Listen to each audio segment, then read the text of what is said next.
a chap of 16 stone, a great stout fellow, big in brawn and bone. He did well out of them, for he could go and win the ram at any wrestling show. Broad, knotty and short-shouldered, he would boast he could heave any door off hinge and post, or take a run and break it with his head. His beard, like any sow or fox, was red and broad as well, as though it were a spade. And at its very tip, his nose displayed a wart, on which there stood a tuft of hair, red as the bristles in an old sow's ear. His nostrils were as black as they were wide.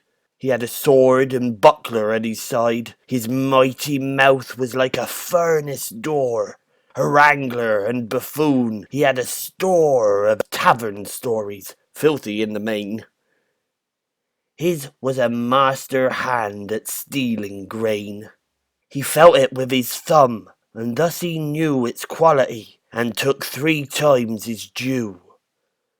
A thumb of gold, by God, to gauge an oat.